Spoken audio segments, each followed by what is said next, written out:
నమస్తే అండి, నేను మీ Krishna. Welcome to Krishna's kitchen. ఈరోజు మన కిచెన్లో 1 కేజీ రేషన్ బియ్యంతో అరిసెలు తయారు చేసుకుందామండి. అందరూ సంక్రాంతి చేసుకోవడం కామన్. మనకి ఎప్పుడు కావాలంటే అప్పుడు తినాలనిపించినప్పుడు 1 కేజీ కొలతలతో పక్కాగా ఎలా తయారు చేసుకోవాలో చూపిస్తానండి. చాలా బాగుంటాయి. పైన క్రిస్పీగా, లోపల సాఫ్ట్గా, తింటుంటే తినాలనిపించేలా ఉంటాయండి. ఇప్పుడు వీటిని ఎలా తయారు చేసుకోవాలో చూసేద్దాం. ఇక్కడ దానికోసం నేను రేషన్ బియ్యం తీసుకుంటున్నానండి. ఈ అరిసెలకి రేషన్ బియ్యం అయితేనే చాలా బాగుంటాయి, కంట్రోల్ బియ్యము. ఒకవేళ అవి లేవు అనుకోండి, మామూలు బియ్యం తీసుకోండి. 99% రేషన్ బియ్యం అయితేనే చాలా బాగుంటాయండి. ఇందులో ఏమైనా ఒడ్లు కానీ రాళ్ళు కానీ ఇలాంటివి ఏమైనా ఉంటే నీట్గా చేసుకొని వీటిని ఒక 4-5 సార్లు కంపల్సరీగా కడుక్కోవాలండి. అప్పుడే మనకి బియ్యం బాగుంటాయి అన్నమాట. అలా కడుక్కుంటేనే తెల్లగా వస్తాయి. ఇలా 4-5 సార్లు కడుక్కొని వీటిని ఒక నైటు ఒక పగలు కంపల్సరీ నానబెట్టుకోవాలి. అరిసెలకి ఎంత నానబెడితే బియ్యము అంత బాగా వస్తాయి అన్నమాట. మనము ఇలా కడిగేసి నానబెట్టేసుకోవాలి. మళ్ళీ ఒకరోజు మార్నింగ్ పూట మళ్ళీ ఒక్కసారి నీట్గా కడుక్కోవాలి, ఎందుకంటే స్మెల్ వస్తాయి. ఈరోజు మార్నింగ్ పోస్తే నైట్ ఒకసారి మళ్ళీ కడిగి పెట్టుకోవాలి. చూడండి, నాకు మళ్ళీ రోజుకి చక్కగా నానిపోయింది అన్నమాట. ఎంత బాగా నానితే అంత బాగుంటాయి.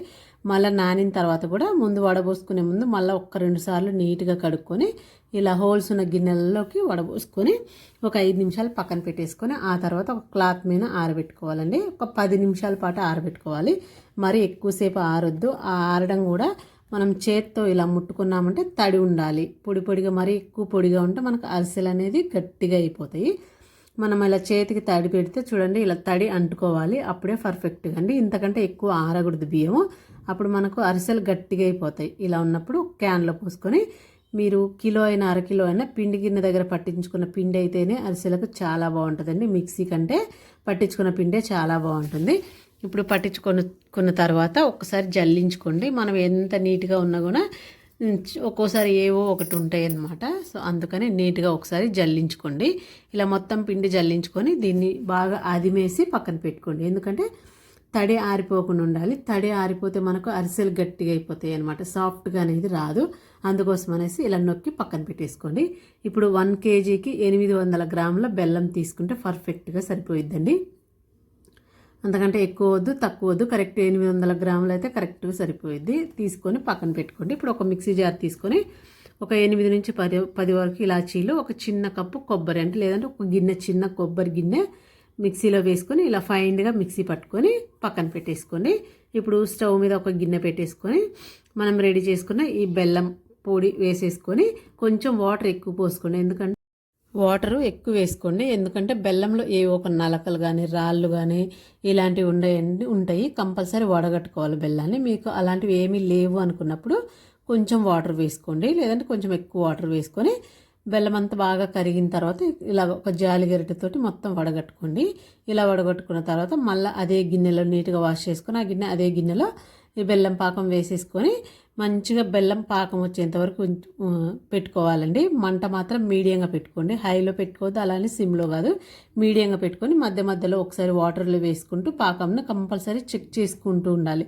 మనకు మరీ లేతగా ఉన్నా కానీ పాకము అరిసెలు సరిగా రావు, అలాగని ముదిరిపోయినంటే గట్టిగా వస్తాయి. చూడండి, ఇలా రావాలండి. నేను చూపిస్తున్నాను కదా, కొంచెం సాఫ్ట్గా ఉండాలి, మరి గట్టిగా రాయిలాగా ఉండొద్దు. అలా వచ్చేంత వరకు పట్టుకోవాలి.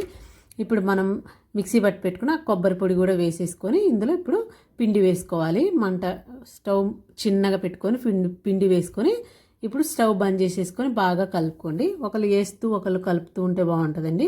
ఒకళ్ళు వేసుకుంటూ కలుపుకోవాలంటే కొంచెం కష్టంగా ఉంటుంది. ఇద్దరు ఉంటే కనుక కలుపుకునేటప్పుడు కంపల్సరీ ఒక హెల్ప్ తీసుకోండి. చాలా బాగుంది, అంటే మంచిగా ఉండలు లేకుండా కలుస్తుంది ఒకళ్ళు వేస్తూ ఒకళ్ళు కలుపుతూ ఉంటే. సో మొత్తం ఇలా వేసుకొని బాగా కలుపుకోండి, ఉండలు ఏం లేకుండా. తర్వాత ఒక 2 టేబుల్ స్పూన్ల వరకు నెయ్యి వేసుకొని మొత్తం మిక్స్ చేసేసుకోండి. ఇలా బాగా కలుపుకోవాలి. మొత్తం ఎక్కడ ఉండాలనేది లేకుండా కలుపుకోవాలండి. మనకు కరెక్ట్గా వచ్చేస్తే అప్పుడు ఇలా మనం గరిటెతో ఇలా పెట్టినామంటే జారుతూ ఉండాలి, అప్పుడు పర్ఫెక్ట్గా.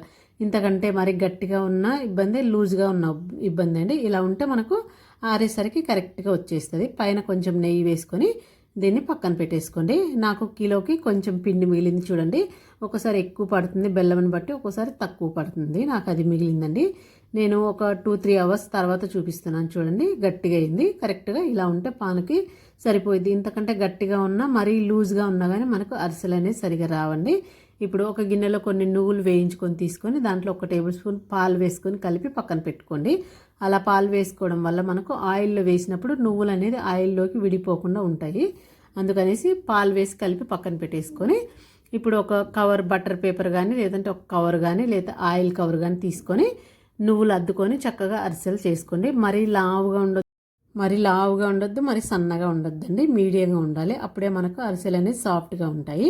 ఇప్పుడు స్టవ్ మీద ఆయిల్ పెట్టుకొని ఆయిల్ బాగా వేడెక్కిన తర్వాత మంట మీడియంగా పెట్టుకొని ఇది వేసుకొని మంచిగా చక్కగా 2 వైపులా చక్కగా ఇట్లా ఆయిల్ పైకి అనుకుంటూ కాల్చుకోవాలండి. మంచి కలర్ వచ్చేంత వరకు కాల్చుకొని ఒక గిన్నెతో ఒత్తుకొని, మీ దగ్గర అరిసెలు ఒత్తుకునేది ఉంటే చక్కగా దాని మీద అయితే ఒత్తేసుకోవచ్చు. చూడండి చక్కగా వస్తుంది. అన్ని అరిసెలు ఇలాగే చేసేసుకున్నామంటే మనకు సింపుల్గా ఒకళ్ళ హెల్ప్ లేకుండా ఒక్కలమైనా చేసుకోవచ్చండి. మనకు ఒకవేళ కలిపేటప్పుడు మాత్రమే ఇంకొకళ్ళ హెల్ప్ అవసరము, ఇంకా తర్వాత దేనికి అవసరం లేదు. 1 కిలో అరిసెలు ఈజీగా చేసేసుకోవచ్చు.